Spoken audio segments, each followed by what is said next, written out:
In this video, this is the fifth part of mechanical properties of solid. हम mechanical property का fifth part बना रहे हैं और इसमें हम आज बात करेंगे इलास्टिक एनर्जी के बारे में। इलास्टिक एनर्जी क्या होता है, कैसे इलास्टिक एनर्जी स्टोर होता है इन terms of potential energy, total उस पर डिस्कशन होने वाला है। तो सबको हेडिंग लगाना है वर्क डन पर unit volume in a strain, या इसी का नाम देना है आपको इलास्टिक एनर्जी। अब हम एक सेटअप बनाएंगे यंग्स मॉडुलस का। कंसीडर अ वायर, एक वायर कंसीडर करनी है जो हिंज सपोर्ट को फिक्स की गई है। हिंज सपोर्ट मतलब एक फिक्स सपोर्ट, ठीक है, and which is attach with some load. इसको क्या कर दिया है हमने, कुछ लोड लगा दिया है। वायर की ओरिजिनल जो लेंथ है वो है कैपिटल एल, आई बात समझ में, और इस पे कुछ वजन लगाया है, तो इसकी वजह से इस पे जो फोर्स आ रहा है जो वजन के फॉर्मेट में, वो कितना लग रहा है हमारा mg। आई बात समझ में। क्या कैलकुलेट करने जा रहे हैं हम, elastic energy of wire, elastic energy of wire. अब ड्यू टू दिस वेट होगा क्या, वेट के कारण ये जो वायर है ये थोड़ी सी खींची जाएगी। ये वायर क्या हो जाएगी, थोड़ी सी इलोंगेट हो जाएगी। वायर की ओरिजिनल लेंथ यहां तक थी जिसको हमने कंसीडर किया है कैपिटल एल, और जो एक्स्ट्रा उसको इलोंगेशन मिलने वाला है वो हैगी हमारी छोटी एल। आई बात समझ में, एकदम सिंपल सा ये कैलकुलेशन। सो टोटल लेंथ कितनी हो गई इसकी, एल प्लस छोटा एल, ये वाली लेंथ हो गई। और इसकी किसकी वजह से हुआ ये, जब हमने इस पे वजन लटका दिया तब, ठीक है। अब इसके ऊपर से हम एनर्जी निकालने का कैलकुलेशन करेंगे। सो जब लेंथ में कोई भी चेंज आता है तो हम किस मॉडुलस की हेल्प लेते हैं, यंग्स मॉडुलस। तो यंग्स मॉडुलस ने क्या बताया हमें, Young's modulus is equal to longitudinal stress upon longitudinal strain. Longitudinal strain, what is Young's modulus, opposition या रेजिस्टेंस ऑफर्ड बाय वायर। बच्चे बोलते यंग्स मॉडुलस मतलब longitudinal stress upon longitudinal strain, लेकिन उसका एक्चुअल मतलब क्या है, यंग्स मॉडुलस क्या कहता है, resistance offered by wire. Resistance, बहुत बच्चे इस पे फोकस नहीं करते, यही एक्चुअल डेफिनेशन है, रेजिस्टेंस ऑफर्ड बाय वायर। जब वायर को आप नीचे खींच रहे थे वजन के थ्रू, तो वायर खुद नहीं खींच रही थी, वायर आपको अपोज कर रही थी। क्या कर रही थी, अपोज, कि भाई तुम मुझे खींच रहे हो, मैं खींचना नहीं चाहती। कोई भी बॉडी अपना ओरिजिनल साइज और शेप नहीं बदलना चाहती, but due to this weight it get elongated. तो जब ये खींची जा रही थी बाकी की ऊपर की वायर उसको क्या कर रही थी, अपोज। इसी अपोज करने की प्रॉपर्टी को क्या बोला जाता है, क्या बोला जाता है, यंग्स मॉडुलस। वैसे ही बल्क मॉडुलस है, वैसे ही मॉडुलस ऑफ इलास्टिसिटी। क्या फॉर्मूला इसका, what is stress, force upon area, what is strain, change in length upon original length. तो यहां से अब हम फॉर्मूला बना लेते हैं, y is equal to F original length, sorry F change in length upon area into original length. मुझे force का फॉर्मूला मिल जाएगा यहाँ पे, F is equal to Y A L upon L. ये आ गया आपका फॉर्मूला, कुछ नहीं, एफ एल डाल दिया, एल ऊपर आ गया। गलत हो गया क्या, कैपिटल एल ऊपर जाना चाहिए, आई एम सॉरी, चेंज कर दो,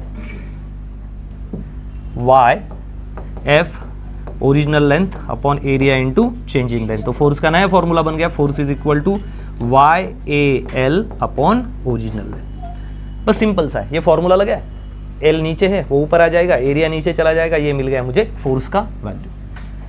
ठीक है, अब आगे बढ़ता है।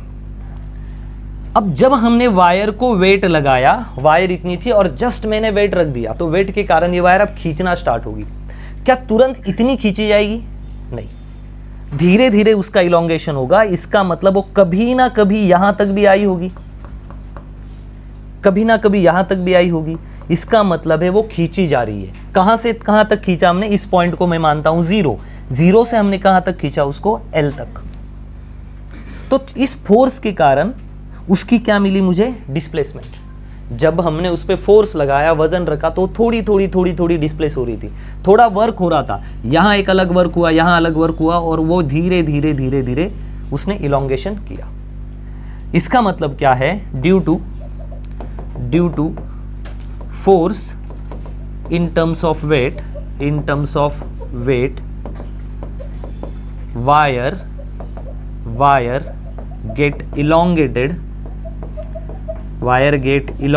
वायर का इलोंगेशन हुआ, ठीक है, elongated. Consider a small force consider a small force F, एक छोटा सा फोर्स F मान लेते हैं, ठीक है, विच displaces wire by small displacement x। एक हम छोटा फोर्स मानते हैं F, जिसकी वजह से वायर कितनी डिस्प्लेस हुई है यहाँ पे dx, कितनी डिस्प्लेस हुई है dx, इतना छोटू सा डिस्प्लेसमेंट मिला एक छोटू से फोर्स के कारण। तो ऐसे छोटे छोटे वर्क होते गए और वायर बड़ी बड़ी होती गई। तो इसकी वजह से मुझे एक छोटी सी डिस्प्लेसमेंट मिली, किसकी वजह से, छोटे फोर्स की वजह से। सो अब जो छोटा फोर्स है और छोटा डिस्प्लेसमेंट है उससे हम कुछ बनाते हैं। Consider a small work done dw। Work done का फॉर्मूला सबको पता है, वर्क डन क्या होता है, वर्क आपको पता है, work is equal to force into displacement.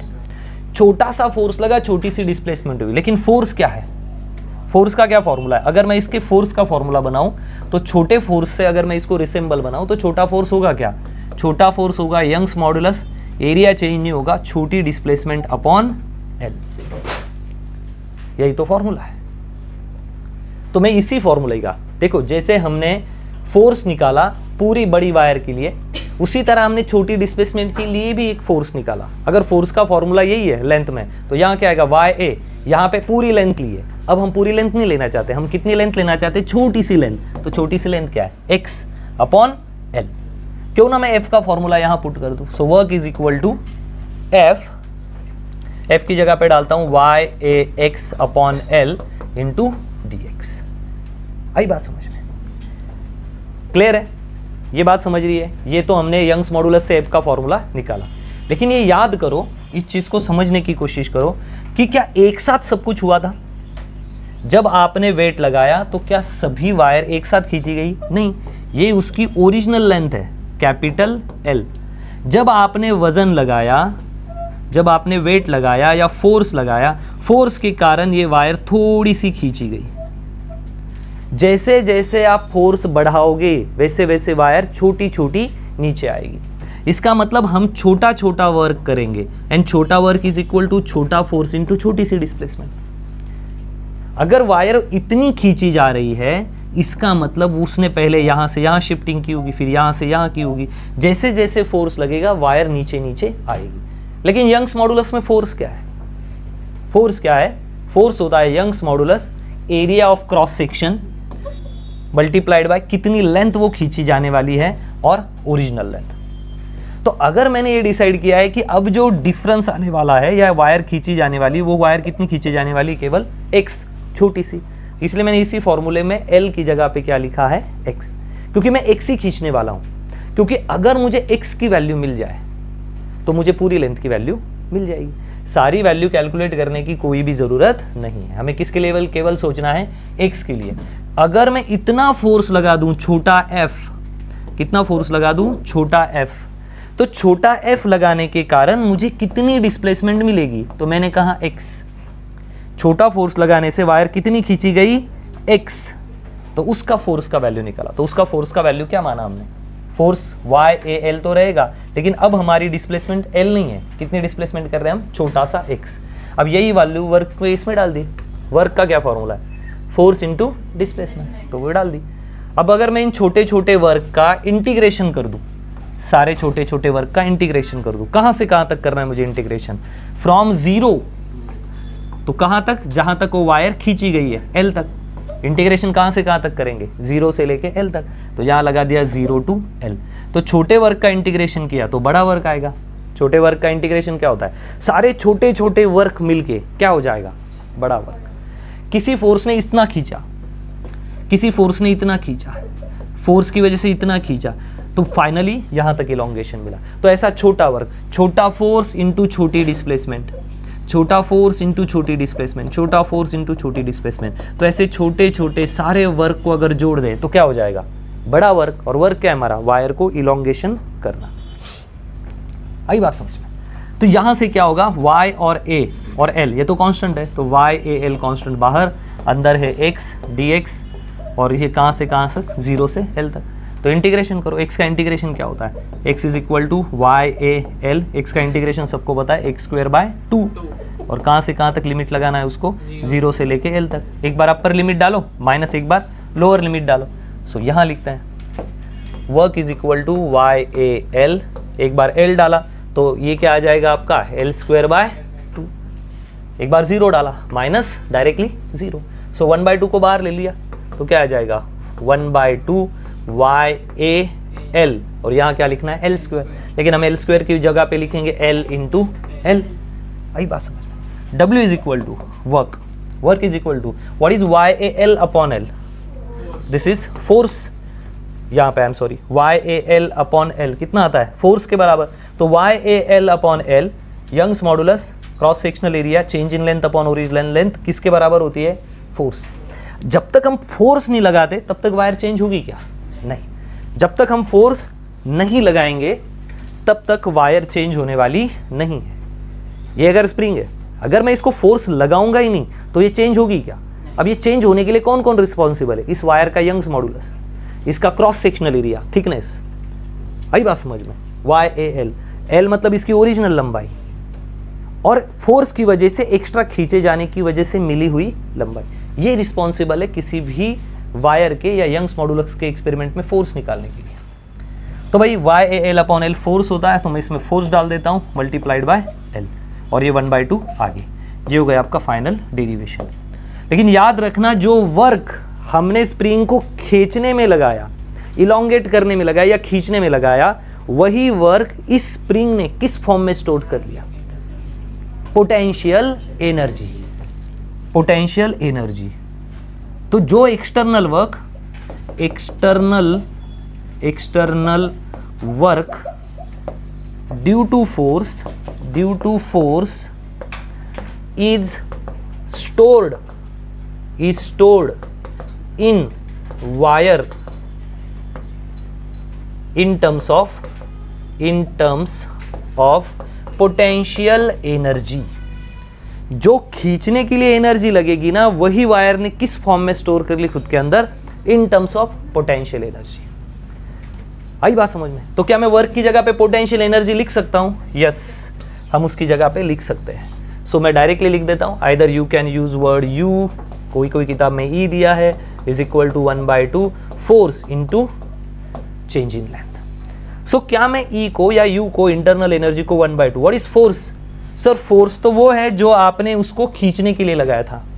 Force क्या है, जो वायर पे हमने लटकाया था, क्या लटकाया था हमने वायर पे, देखो ये हमारी वायर थी और वायर पे हमने एक वजन दे दिया था ताकि वायर खींची जाए। तो क्या मैं इसको लोड बोल सकता हूं, ये क्या होता है लोड, तो बस लिख सकता हूं 1/2 लोड इंटू L क्या है, एक्स्ट्रा वाली लेंथ जो वजन लगाने के कारण एक्स्ट्रा बढ़ चुकी है। क्या मैं इसको इलोंगेशन बोल सकता हूं, यस, इलोंगेशन।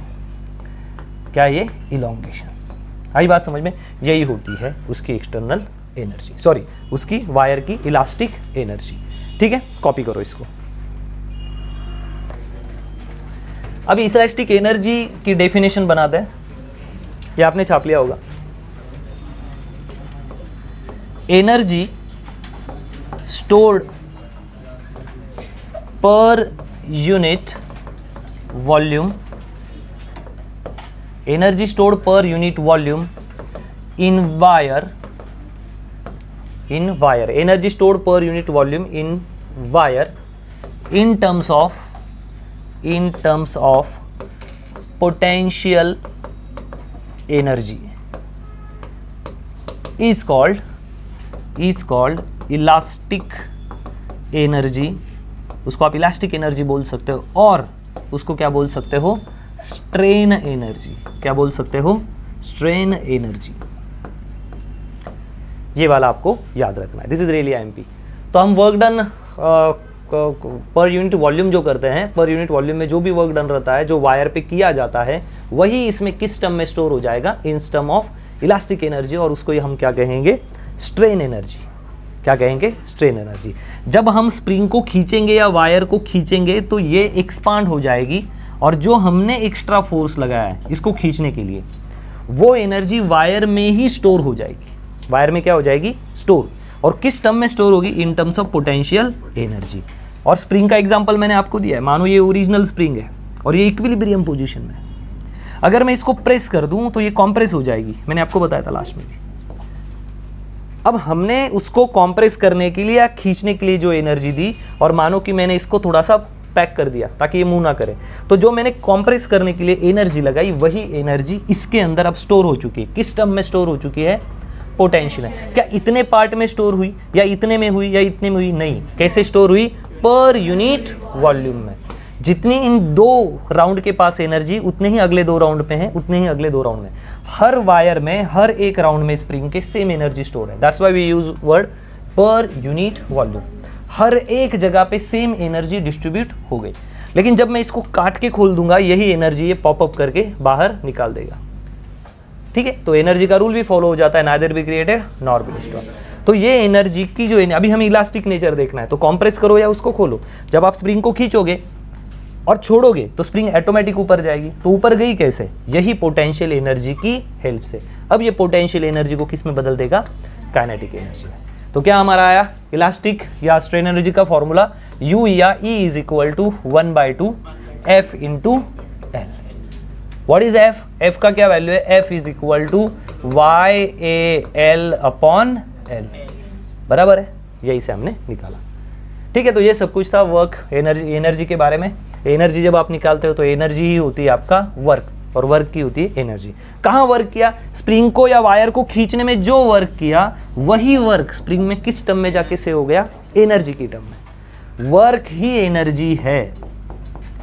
वर्क ही क्या है? एनर्जी। तो वर्क आप कर रहे हो, एनर्जी किस में स्टोर हो रही है? स्प्रिंग में। आप दबाने का, कंप्रेस करने का काम कर रहे हो, एनर्जी किस में स्टोर हो रही है? स्प्रिंग में। तो एनर्जी और वर्क हमेशा क्या रहते हैं? कंजर्व ही रहते हैं। ठीक है, चलो इसको मिटा दें, नेक्स्ट वाले टॉपिक पे बात करते हैं। कोई छोटे मोटे प्रॉब्लम आ जाते हैं इस पे कि इतना फोर्स लगा, ये लगा, तो ये चिंदी है, तो ये आराम से सॉल्व हो जाएगा। नेक्स्ट कुछ और नए कंसेप्ट्स हैं। इलास्टिक आफ्टर इफेक्ट, छोटे छोटे कंसेप्ट है, कभी कभार इस पे एमसीक्यू आ जाते हैं। Elastic after effect, the temporary delay in regaining original configuration by an elastic object when deforming force is removed, it's called as elastic after effect। अगर मैं रबर की बात करूं, रबर को अगर मैं खींचूंगा, मैंने रबर को खींचा और छोड़ दिया, तो रबर तुरंत अपनी पोजीशन पे वापस जाएगा। आई एम रिपीटिंग, ये रबर है ओरिजिनल, ये उसकी ओरिजिनल लेंथ है L, और मैंने इसको खींचा और कितनी लेंथ आ गई उसकी? एक्स्ट्रा L, मतलब L प्लस L, एक्स्ट्रा थोड़ा सा खींचा गया वो।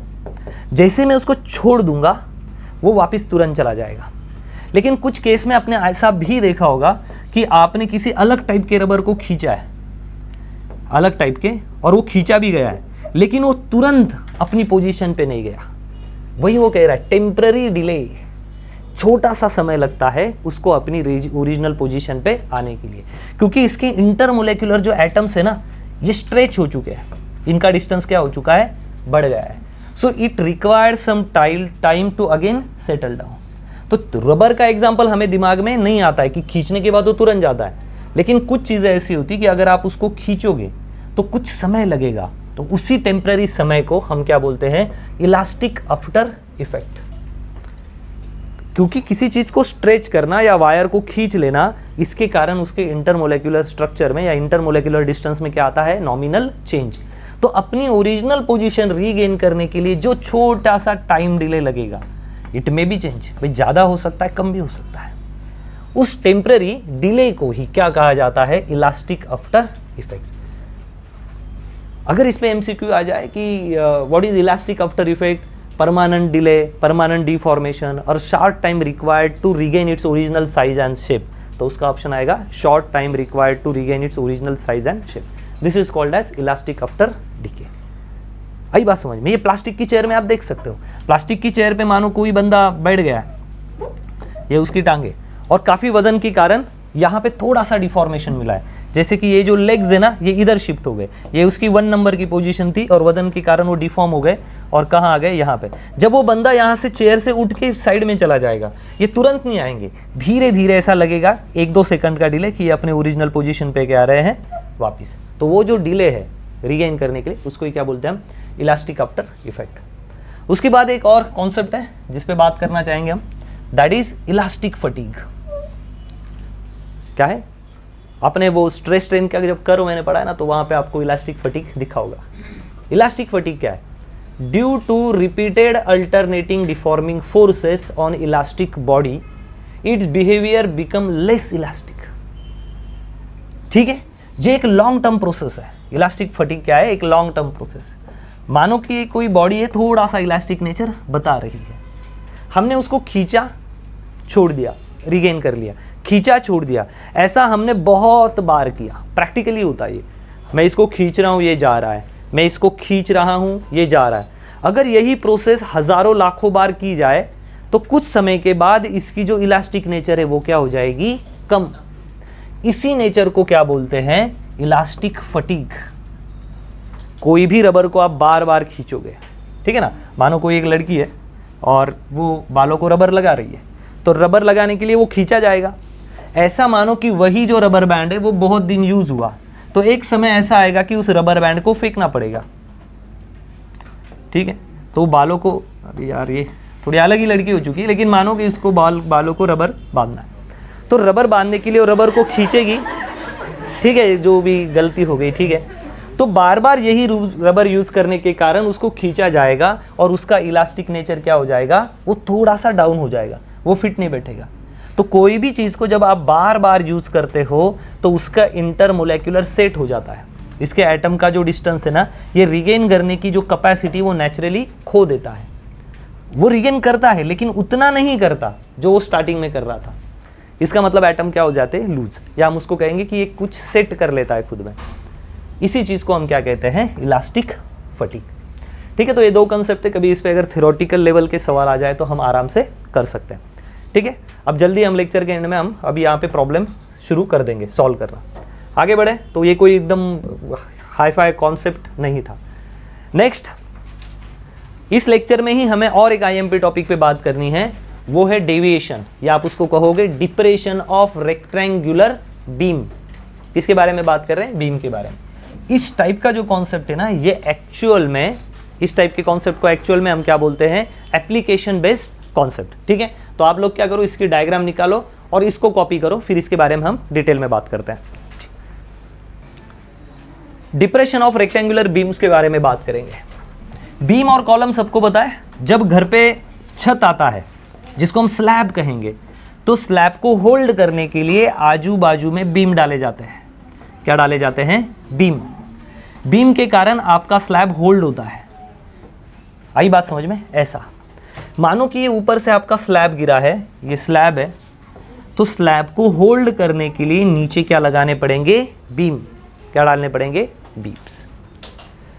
अगर ये बीम प्रॉपर बनेगा या बहुत ज़्यादा बना दिया तो स्लैब हो सकता है कि थोड़ा सा झुक जाए एक्सेस वजन के कारण। तो जो सिविल इंजीनियर्स होता है उनको काफ़ी केयर लेनी पड़ती है कि ये गैप कितना होगा, हम बीम और कॉलम की लेंथ कितनी रखेंगे ये बीम्स के बीच में की, ताकि ये स्लैब बेंड ना हो। ये प्रॉब्लम देखे गए हैं कि बीम में जो ज़्यादा डिस्टेंस ले, अगर ज़्यादा डिस्टेंस डाल दे, मानो ये एक बीम है और यहाँ और एक बीम है, इनको जोड़ देते हैं, ये बीम की फ्रेम है। आपने देखा होगा जहाँ भी कंस्ट्रक्शन होता है ना, पहले स्टील स्ट्रक्चर बांधा जाता है, दीवारें बाद में बनाई जाएगी, खाली ये स्ट्रक्चर बना दिया जाता है। अब इसके ऊपर स्लैब डालने वाला है। हो सकता है कि बीम की साइज कोई कंजूस इंजीनियर 2 पैसे बचाने के लिए थोड़े से पतले बीम बना दे, या उसमें जो स्टील डाला हुआ है, ये पर्टिकुलरली जो काम होते हैं बाहर, अभी नाम नहीं ले सकते, तो उसमें थोड़े पैसे खा लेते लोग। अब लालची लोगों की अपने देश में तो कोई कमी नहीं। पैसे खाने के कारण आपने ये सुना होगा कि नया पुल बांधा था वो टूट गया, नया घर बांधा था उसका स्लैब गिर गया, छत गिर गया। ये प्रॉब्लम क्यों आते हैं? क्योंकि अगर ये स्टैंडर्ड कंडीशन के हिसाब से या लोड उठाने के हिसाब से अगर ये बीम नहीं बनाए गए हैं तो वो बीम नहीं उठाता, क्योंकि बीम का भी अपना एक प्रॉब्लम है। बीम को अपना खुद का भी वजन होल्ड करना है, और किसका वजन होल्ड करना है? स्लैब का। इसके कारण ये हो जाता है कभी कभी कि बीम जो है वो थोड़ा सा झुक जाता है, और ये जो बीम दिख रहा है जिसके ऊपर स्लैब गिरने वाली है, ये अपना ओरिजिनल स्ट्रक्चर वजन के कारण कुछ दिनों में थोड़ा सा झुका हुआ पाता है। समझाने के लिए मैं थोड़ा सा ज़्यादा बेंड बता रहा हूँ, ठीक है। या बहुत पुराना होने के बाद बीम क्या हो जाता है? थोड़ा सा टिल्ड हो जाता है, थोड़ा झुक जाता है। इसको ही क्या कहा जाता है? Depression of rectangular beam. क्या बोला जाता है इसको? डिप्रेशन। यहाँ से यहाँ तक का जो बेंड है ये जो डेविएशन है इसको आप सैग भी बोल सकते हो। क्या बोल सकते हो? सैग, झुक गया। इसको ही हम क्या बोलते हैं? डिप्रेशन। सर क्या करना चाहिए? अगर डिप्रेशन से बचना चाहिए, छत या बीम अगर झुक जाए उससे बचना चाहिए, तो आपको ये सिविल इंजीनियर क्या करते हैं, ये जो बड़ा डिस्टेंस है जैसे कि ये विड्थ, ये वाला, ठीक है, ये वाली लंबाई लेंथ, और ये वाली डी साइड जिसको हम डेप्थ बोलेंगे, इसकी साइज को कम कर देते हैं और छोटे छोटे स्लैब डालते हैं ताकि ये स्लैब का वजन अच्छे से उठा सके। वजन उठाने में दिक्कत नहीं है, लेकिन ये झुक जाता है, जो स्मॉल डेविएशन मिलता है स्लैब का झुक जाना, ये ना हो, इसके लिए इंजीनियर को स्पेशल प्रिकॉशन रखनी पड़ती है। अब इसको कैलकुलेट करने के लिए हमारे पास एक फॉर्मूला है। ये जो डेविएशन है उस डेविएशन को कैसे निकाला जाता है, कितना बेंड होगा, उसका फॉर्मूला है डेल्टा वेट लेंथ का cube divided by 4 Young's modulus breadth और डेप्थ का क्यूब। आई बात समझ में? अगर कोई स्लैब झुक जाए या बेंड हो जाए या डेविएट हो जाए तो कैसे निकाला जाता है उसको? D is equal to W, W क्या होता है आपका? वेट, वेट क्या होता है? mg इंटू लेंथ का क्यूब, ये वाली लेंथ, ये वाली क्या है आपके पास? लेंथ। आई बात समझ में? लेंथ का cube divided by 4 into Young's modulus, Young's modulus क्या होता है? स्ट्रेस इंटू स्ट्रेंथ, ये वाला, B ब्रेड्थ, ये वाली साइड, और ये वाली स्लैब की या बीम की थिकनेस, वो हो गई डी क्यू। ये फॉर्मूला जब आप डालोगे तो इससे आपको क्या मिल जाएगा? कितना डेविएशन है। इसके कारण हमें एक वैल्यू पता चलेगी कि इसका मतलब ये बीम इसके ऊपर वाला वजन नहीं उठा पा रहे थे, क्योंकि बीम को अपना खुद का भी वजन उठाना है। बीम को क्या करना है? अपना खुद का भी वजन उठाना है। इसके कारण जो वजन आता है वेट, जो कि mg के बराबर होता है, उसके कारण ये बीम क्या हो जाते हैं? थोड़े से बेंड। अब अगर ये बेंड होने वाले हैं तो भाई छोटा स्लैब डालो, बीच में ज़्यादा बीम रखो। तो आप कभी भी देखोगे तो बड़े जो कंस्ट्रक्शन होते हैं ना, उसमें बीच में भी सपोर्ट में ऐसे बीम डाले जाते हैं ताकि इतना बड़ा एक ही स्लैब बने। ये 4 ही बीम पे इतना बड़ा स्लैब अगर रहे, इसको अवॉइड करने के लिए ये क्या करते हैं? बीच में स्लैब डाल देते हैं ताकि ओवरऑल बीम की जो साइज़ है ना वो क्या हो जाती है? चेंज, वो क्या हो जाती है? चेंज। ठीक है, इसको छापा आपने। नेक्स्ट उसके नीचे भी यही लिख लो, depression for circular cross section of beam. ऐसे बीम की जो सर्कुलर बने हुए हैं उसका क्रॉस सेक्शन का फॉर्मूला छापो। अब देखो, ये हो गया सर्कुलर बीम के बारे में।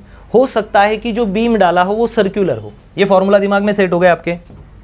अगर सर्कुलर होगा, रेक्टेंगुलर बीम्स होंगे, तो आपको क्या लेना है? Deviation delta is equal to W L raise to 3, weight होता है, डब्ल्यू क्या होता है आपका? Weight, W is equal to mg के बराबर आएगा।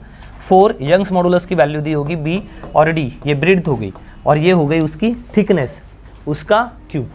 इससे हमें ये पता चलता है कि डेविएशन जो है वो किसके साथ डायरेक्टली प्रोपोर्शनल है? लेंथ के क्यूब के बराबर। ये सवाल आ जा सकता है। ब्रेड, ये क्या है? Breadth of slab. भाई स्लैब की थिकनेस कितनी है? सॉरी, ब्रेड्थ बराबर है। y क्या है आपका? यंग्स मॉडुलस है, ये भी पता है। d क्या है आपकी? थिकनेस है, ये भी पता है। और l क्या है आपकी? स्लैब की लंबाई। ये सारी वैल्यू डाल दोगे तो आपको डेविएशन मिल जाएगा। चाहे तो आप उस पर न्यूमेरिकल बना सकते हैं, weight of slab is this, length is this, उसका यंग्स मॉडुलस का वैल्यू दे दिया है कि कैसा मटेरियल यूज किया। Young's modulus is depend on material, उसकी ब्रेड्थ कितनी है और उसकी थिकनेस कितनी है, ये वैल्यू डाल के आप निकाल सकते हो। लेकिन बीम जो है वो सर्कुलर भी हो सकते हैं, ऐसा कुछ नहीं कि वो रेक्टेंगुलर ही हो। बीम क्या हो सकते हैं? सर्कुलर। मानो एक सर्कुलर बीम है और ये एक सर्कुलर बीम है। अब इन दो सर्कुलर बीम पे हम स्लैब डालने वाले हैं। तो अगर बीम सर्कुलर होंगे और उस पर अगर स्लैब गिर भी जाता है, मानो फिर भी हमें स्लैब थोड़ा सा डेविएट मिला, ये डेविएट होने वाला है या डेविएट हो चुका है, तो यहां से अगर हम उसका डेविएशन निकालेंगे, क्यों?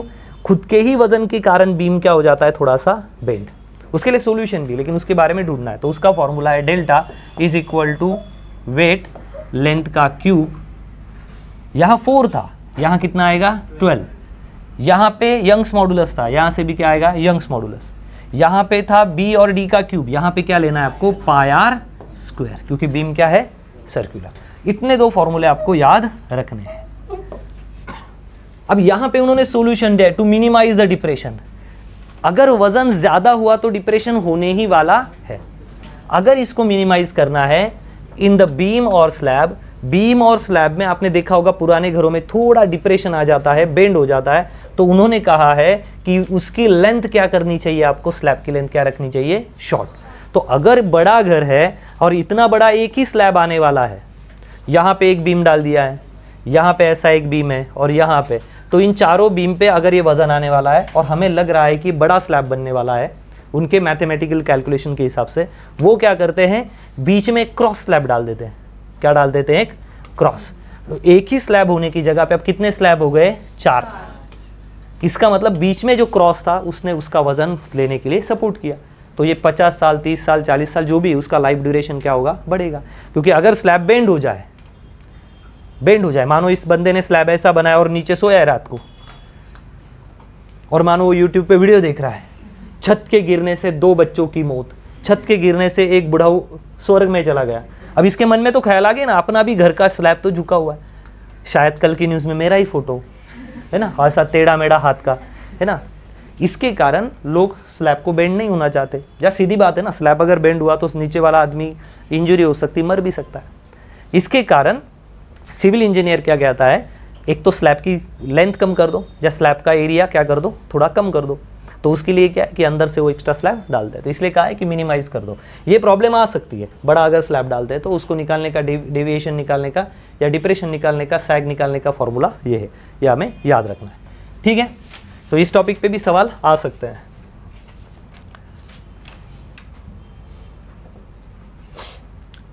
चलो आगे बढ़ते हैं नेक्स्ट टॉपिक के पास। तो हमने स्लैब के बारे में भी पढ़ लिया, डेविएशन के 2 फॉर्मूले। पहला फॉर्मूला क्या निकाला हमने, अगर रेक्टेंगुलर बीम है तो बताओ फॉर्मूला, WL⁻³ नीचे 4y यंग्स मॉडुलस BD³। अगर सर्कुलर बीम से हम बना रहे तो सर्कुलर बीम का डेविएशन निकालने का क्या फॉर्मूला है, WL⁻³ यंग्स मॉडुलस πr²। ये रिलेशन हम यूज करेंगे। जब हम DPP वाइज देखेंगे, DPP पढ़ेंगे तो ये सारी चीजें हमें हेल्पफुल होगी। Torque required to twist hollow और solid shaft, torque required to twist hollow और अ सॉलिड शाफ्ट। ठीक है, अब शाफ्ट क्या है, शाफ्ट एक रॉड होता है। जैसे कि आपने कभी फैन में देखा होगा, ये फैन के ब्लेड्स हैं, ये फैन के क्या है, ब्लेड। ये वो दांडी या वो रॉड जिसके आजू बाजू में ये पूरा फैन क्या कर रहा है, गोल घूम रहा है, इसको क्या बोलते हैं हम, शाफ्ट। क्या बोलते हैं, शाफ्ट, कनेक्टिंग रॉड। अगर नहीं समझा तो और बताता हूं। मानो ये हमारे 2 व्हीलर का चाक है, व्हील है, तो यहां से एक साइड में सस्पेंशन होगा, इधर से साइड में एक सस्पेंशन होगा, इनके बीच में हमारा व्हील लगा है। तो इसको दोनों को कनेक्ट करने के लिए हम बीच में क्या डालते हैं, रॉड। या खाली दांडी लगा के टायर अंदर डाल देते हैं, वो तो गाड़ी आगे जाएगी, टायर पीछे। इनके बीच में क्या होता है, एक रॉड। आपने पानी की मोटर में भी देखा होगा, यहाँ पे सारी कॉइल्स होती है अंदर, इधर भी कॉइल होती है, मैग्नेटिज्म होता है, और इसको घुमाने के लिए बाहर क्या आता है, एक शाफ्ट। तो ये जो कनेक्टिंग रॉड होता है, ये कैसे लेना चाहिए, अगर मुझे ज़्यादा वजन उठाना है तो ये पूरा भरा हुआ लेना चाहिए ये शाफ्ट, या हॉलो लेना चाहिए, ये इंपॉर्टेंट है। ये एम्प्टी वाला शाफ्ट लेना अच्छा होगा या पूरा मेटल से भरा हुआ, ताकि वजन उठा सके। बताओ कौन सा सही है, ये यहाँ पता चलने वाला है। क्या है, क्योंकि देखो पंखे पे शाफ्ट पे ये लगा हुआ है, तो ये शाफ्ट की भी थोड़ी सी लेंथ चेंज होगी ना, कंटिन्यूस फैन की वजन से उस रॉड की जिस पे फैन घूम रहा है उसकी भी लेंथ पे शायद इफेक्ट हो सकता है, पता नहीं होगा भी या नहीं, अब ये पता चलेगा। तो अगर फैन लगा दिया और कोई बंदा नीचे चैन की सांस ले रहा है और रोज इलोंगेशन हो के वो शाफ्ट थोड़ी सी लंबाई बढ़ गई, मानो रात के 1 बजे और फैन बोलने लग गया अचानक, आज तो तू गया, क्योंकि शाफ्ट का यंग्स मॉडुलस क्या पड़ गया, वीक, और सीधा उसके मुंह पे अगर आके गिरा ऐसा गप गप गप गप करते हुए, तो उसके चिप्स बन जाएंगे मुंह के, है ना, चिप्स बन जाएंगे। तो ये जो रॉड है, कैसा भी रॉड नहीं लगाया जा सकता, उसका यंग्स मॉडुलस स्ट्रांग होना चाहिए ताकि वो फैन टूटे ना, ये तो मरेगा ना। आई बात सुन। तो अब हमें देखना है सॉलिड शाफ्ट क्या होता है और अपना हॉलो शाफ्ट क्या होता है, सॉलिड में और हॉलो में। सॉलिड मतलब भाई भरा हुआ शाफ्ट, ये शाफ्ट का ऐसे दिखाया जाता है शाफ्ट को, ठीक है, जिसमें पूरा मेटल पैक है, फुल भरा हुआ है। और हॉलो शाफ्ट का मतलब क्या होता है, ये अंदर से एम्प्टी है। कौन सा स्ट्रोक होता है, ये सॉलिड है, सॉलिड शाफ्ट, और ये है hollow shaft. Which is strong, याद रखना hollow shaft is more strong. कौन सा स्ट्रॉन्ग होता है, हॉलो शाफ्ट, भरा हुआ नहीं। जितना सेंटर से मास दूर जाएगा उतना उसका स्टिफनेस बढ़ेगा। आप बोलोगे सर उसके अंदर तो मेटल नहीं है, वही समझा रहा हूं, जितना मास सेंटर से दूर जाता है उतना ही स्टिफनेस बढ़ता है। चेक करेंगे, अब मैथमेटिकल चेक करेंगे।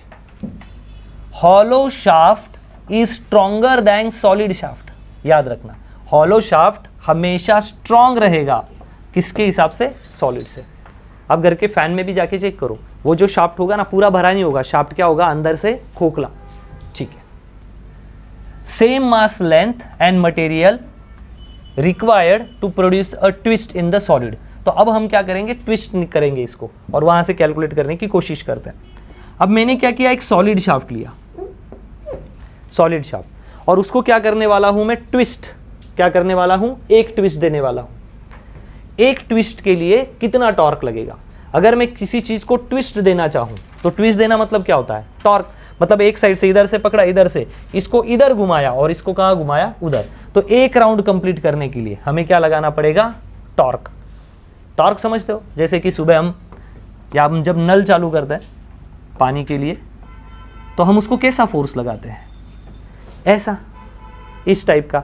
एक फोर्स इधर लगा देते हैं और दूसरा आगे, इसको क्या बोलते हैं हम, कौन सा फोर्स है, टॉर्क। क्या बोलते हैं, टॉर्क। ठीक है, गाड़ी की स्टीयरिंग घुमाते हैं, एक हाथ से गाड़ी को उसको आगे करते हैं, स्टीयरिंग को एक हाथ से पीछे लेते हैं, ऐसा चलाते हैं। ये कौन सा फोर्स है, टॉर्क। फोर्स तो लगा रहे हो यहाँ पे, लेकिन उसकी एक्शन कहाँ हो रही है, सेंटर वाले रॉड पे।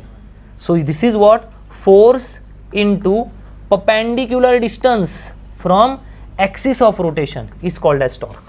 जिनको टॉर्क नहीं समझता समझ लो, जब आप नल घुमाते हो तो फोर्स यहां लगा रहे हो, सो ये हो गया आपका फोर्स इनटू, वो लग का रहा है यहां से एग्जैक्टली परपेंडिकुलर डिस्टेंस पे। So force into perpendicular distance from axis of rotation is called as torque. Torque भी एक प्रकार का फोर्स है, लगाते यहां हो, घूमता कहां है, 90 डिग्री में, उसका जो एक्सिस होता है ये होता है आपका torque. Torque is also force. ठीक है, अब हम क्या करेंगे, एक बार लेंगे हम सॉलिड शाफ्ट और एक बार लेंगे हम हॉलो शाफ्ट। अब देखना है ना, मैंने तो ऑलरेडी कह दिया है कि हॉलो जो शाफ्ट है, या स्पेलिंग गड़बड़ है, हॉलो जो शाफ्ट है वो बहुत ज़्यादा स्ट्रांग है और जो सॉलिड शाफ्ट है वो इतना स्ट्रांग नहीं है। अगर मुझे इसको एक बार ट्विस्ट करना हो तो कितना टॉर्क लगता है, टाउ फॉर सॉलिड, क्या बोलते हैं इसको, टॉर्क को tau. Tau for solid is equal to pi, ये है इसको क्या बोलते हैं हम, ईटा। ईटा क्या है यहाँ, ईटा किसके लिए यूज किया था हमने, यंग्स मॉडुलस के लिए वाई, बल्क मॉडुलस के लिए के, और मॉडुलस ऑफ इलास्टिसिटी, क्योंकि जब आप इसको ट्विस्ट करोगे तो कौन सा स्ट्रेस और स्ट्रेन लगेगा, शेयरिंग स्ट्रेस और शेयरिंग स्ट्रेस, तो उसका मॉडुलस, ये क्या है, मॉडुलस ऑफ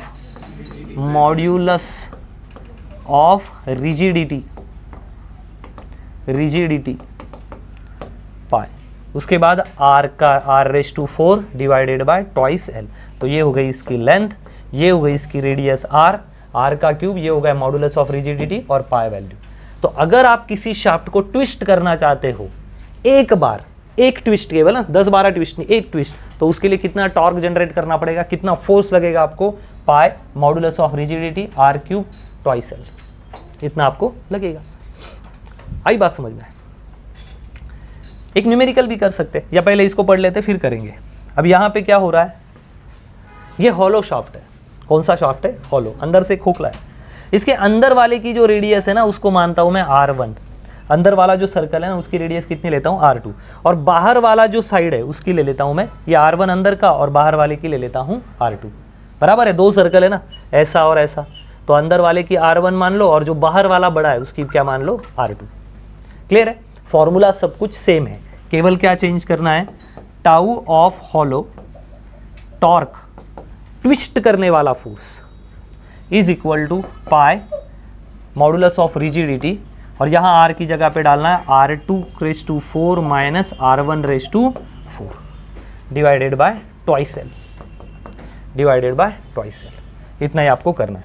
ठीक है, लिख दिया, पाई मॉडुलस ऑफ रिजिडिटी बड़े वाली रेडियस का स्क्वायर माइनस इंटरनल रेडियस का square upon 2l upon 2l। मैंने पाई लिख दिया, प्लीज़ यार 2l कर दो, ठीक है, पाई तो ऊपर ही है, ट्वाइस l। इस तरह हम उनके टॉर्क निकाल सकते हैं। क्या निकाल सकते हैं? Torque.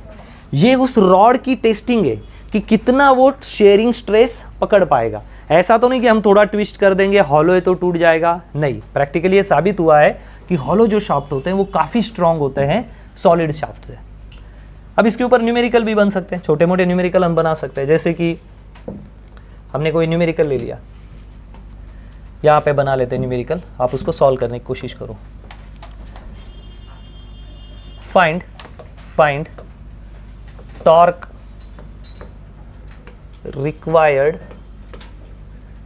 Required to twist solid shaft.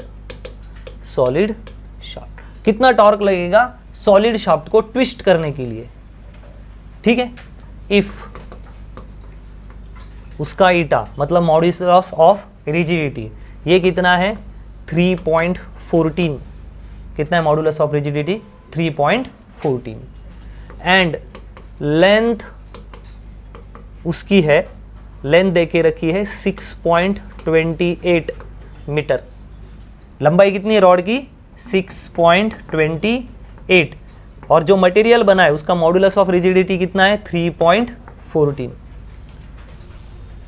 Radius of rod cross sectional, उसकी जो रेडियस है, radius of rod is 1 metre या 1 सेंटीमीटर मान लेते हैं, 1 सेंटीमीटर।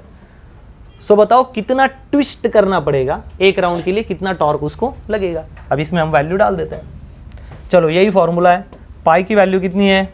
पाई की वैल्यू, फॉर्मूला तो यही लगेगा, पाई की वैल्यू है 3.14 इंटू मॉड्यूलस ऑफ रिजिडिटी कितना देके रखा है हमें? 3.14 इंटू रेडियस कितनी है, उस वायर की थिकनेस कितनी है, रेडियस, ये वाली रेडियस, थिकनेस से हमें रेडियस पता चलेगी, या हम उसको कहेंगे डायमीटर से रेडियस। रेडियस डायरेक्टली ली 1 सेंटीमीटर, सो 1 इंटू 10⁻² का स्क्वायर। क्यों -2 करना पड़ा? क्योंकि सेंटीमीटर में, हमें किस में चाहिए वैल्यू? मीटर में। सो 1 सेंटीमीटर मतलब कितना metre? 1 centimetre is 1 into 10⁻² metre. आगे बात समझ। डिवाइडेड बाय 2 इंटू लेंथ कितनी है? लेंथ कितनी दी है? 6.28। 6.28 आई बात समझ में? 6.28। कोई बात नहीं, ठीक है, आगे करते सॉल्व। 3.14 इंटू 3.14 इंटू 1 इंटू 10⁻⁴, क्योंकि स्क्वायर हो गया, डिवाइडेड बाय 2 इंटू, क्या मैं 6.28 को ऐसा लिख दूं? 2 इंटू 3.28।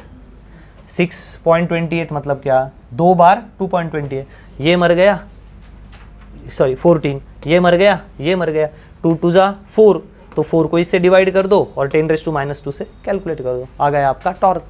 तो किसी को ट्विस्ट करने के लिए कितना टॉर्क चाहिए? अगर वो सॉलिड होगा तो यहाँ से करो। अगर आपको इसके प्रॉब्लम सॉल्व करने तो आर का रेडियस दिया होगा मानो 1 सेंटीमीटर, और बाहर का जो होगा वो होगा 1.1 सेंटीमीटर। पतला पाइप है काफ़ी, तो बताओ इसको ट्विस्ट करने के लिए कितना लगेगा? तो जब आप इसका कैलकुलेट करोगे तो ऑब्वियसली यही, अगर सेम कंडीशन ली, सेम मास, सेम लेंथ, सब कुछ सेम लिया, तो आंसर किसका ज़्यादा मिलेगा? इसका। किसका आंसर ज़्यादा मिलेगा? इसका। आई बात समझ में? आई बात समझ में? ट्विस्ट करना क्यों है? ट्विस्ट करना क्यों है? मानो कि एक छत है, ये समझ गए आपको? कैलकुलेशन आप कर लेना आराम से। आंसर क्या आएगा इधर? आंसर एकदम सिंपल है। आंसर क्या आएगा?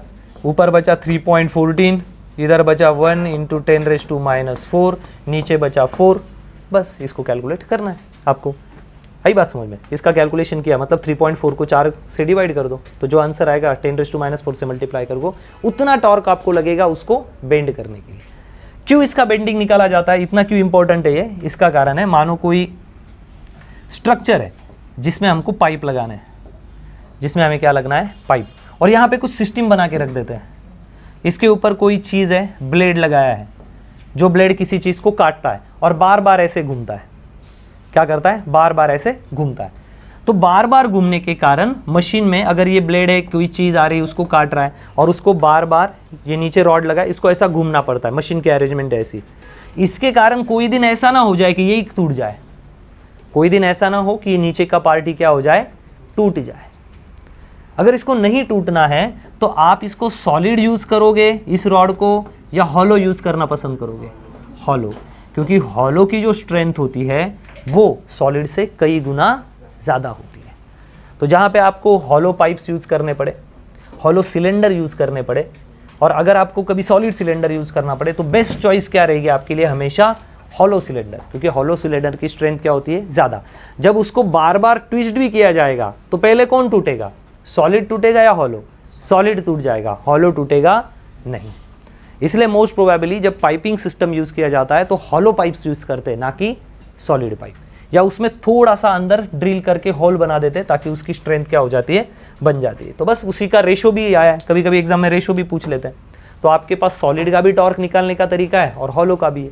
सॉलिड कैसे निकाला हमने? पाई ईटा आर क्यूब अपॉन 2l, यहाँ भी पाई ईटा नीचे 2l, और यहाँ आर स्क्वायर की r⁴ की जगह पे r⁴ माइनस r⁴, क्योंकि यहाँ पे हॉलो में 2 सर्कल बन जाएंगे, बराबर ऐसे।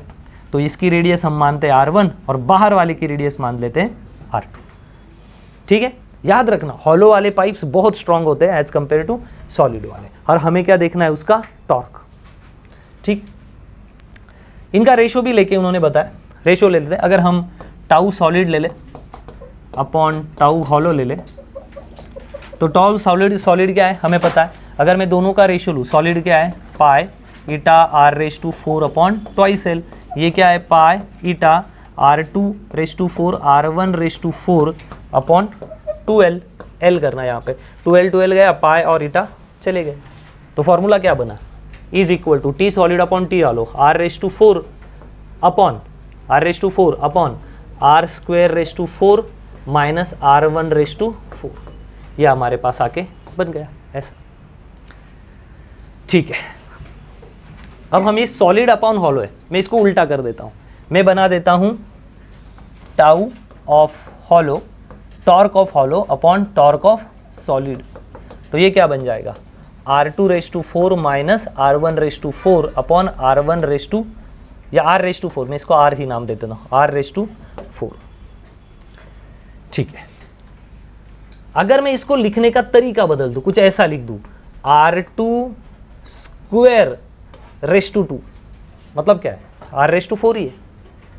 इसका मतलब क्या है? r⁴ है ना, तो मैं इसका लिख देता हूँ r² और फिर उसका स्क्वायर, तो भी क्या आएगा? स्क्वायर इंटू स्क्वायर का मल्टीप्लीकेशन हो गया, r⁴ आएगा। माइनस इसको लिखता हूँ r⁴², मतलब मैं एक्चुअली यही लिख रहा हूँ, डिवाइडेड बाय r⁴। आपको नहीं लगता ये? इसको अगर मान लो a और इसको मान लो b, तो ये किसका फॉर्मूला है? a² माइनस b² का। तो ये कैसा लिखा जाएगा? r⁴ minus r⁴ r⁴ plus r⁴ divided by r⁴। ऐसा लिख सकते हैं इसको, ये देखो यहाँ आ गया। ठीक है, अब हम एक काम करते हैं, ये जो r² माइनस r⁴ है ना, इसको लगभग हम r² मान लेते हैं, क्योंकि जब दो चीज़ों की थिकनेस होती है, आपने कभी हॉलो पाइप को देखा है? बहुत पतली थिकनेस होती है उसकी, तो अगर दोनों की थिकनेस को, रेडियस को माइनस कर दिया जाए तो क्या वैल्यू आएगी? बहुत ही ज़्यादा स्मॉल। पाइप कितना मोटा होता है, डायग्राम में भले हम उसको बड़ा बताएं, अगर पाइप है तो उसकी जो बाहर की लेयर है और अंदर की लेयर है उसमें कितना डिफरेंस होता है? ना के बराबर, एकदम छोटा पतला होता है। 1 mm का पाइप, 2 mm का पाइप, 1.5 mm का पाइप, ये उसकी थिकनेस होती है। तो अगर आप उसका स्क्वायर करके मल्टीप्लाई करोगे तो क्या वैल्यू स्ट्रांग आएगी? नहीं, बहुत ही छोटी आएगी। तो अगर ऐसी कंडीशन में छोटी वैल्यू आ रही है तो हम उसको क्या मानेंगे? r² माइनस r⁴ को हम क्या मान लेते हैं? अप्रोक्सीमेटली r, क्या मान लेते हैं उसको हम? r। ठीक है, अब स्क्वायर है तो हम इसका भी क्या कर देते हैं? स्क्वायर। ये वैल्यू मान के हम यहाँ वैल्यू पुट कर देंगे, तो पुट की वैल्यू क्या आएगी ऊपर? r² r⁴ r⁴ plus r1 का भी स्क्वायर डिवाइडेड बाय r⁴। ये चला गया और इसमें से 2 चले गए। अगर ये दोनों चले जाएंगे तो हमारे पास फॉर्मूला क्या बचेगा? ये। तो जब आपको T hollow upon T solid का रेशियो निकालना होगा तो आपको फाइनल क्या लिखना है?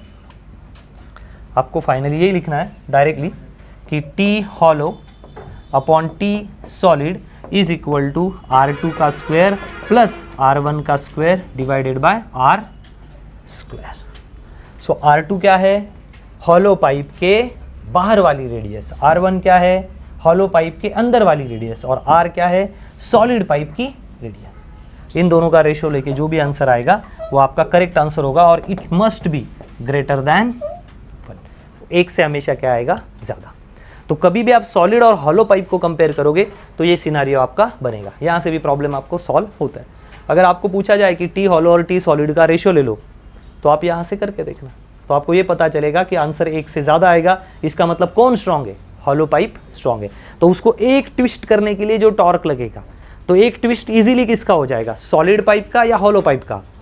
सॉलिड का जल्दी हो जाएगा, फटाक से ट्विस्ट हो जाए। लेकिन हॉलो को जब आप ट्विस्ट करने जाओगे एक बार, तो वो होगा नहीं, उसके लिए काफ़ी ज़्यादा एनर्जी लगेगी। अब ये क्यों करना पड़ता है, कुछ जो स्लैब होते हैं ना उसमें पाइपिंग भी डाल दिया जाता है ताकि उसकी स्ट्रेंथ और बढ़े, जो बड़े वाले स्ट्रक्चर होते हैं। ठीक है, चलो कॉपी करो इसको भी, आगे बढ़ते हैं। ठीक है, तो ये दोनों फॉर्मूले आप अच्छे से लर्न करोगे तो आपके इसके ऊपर न्यूमेरिकल आ जाएंगे। आगे मैकेनिकल या सिविल इंजीनियरिंग में जाओगे तो इसके ऊपर बहुत सारा डिटेलिंग आपको पढ़ाया जाएगा। अभी आपको बस फॉर्मूले ही याद करने के लिए बताए गए हैं। ये कैसे आया, क्यों आया, सर ये हमारे नसीब में क्यों है, ये सवाल पूछने के लिए आपके पास अभी भी कोई भी एक्स्ट्रा टाइम नहीं है।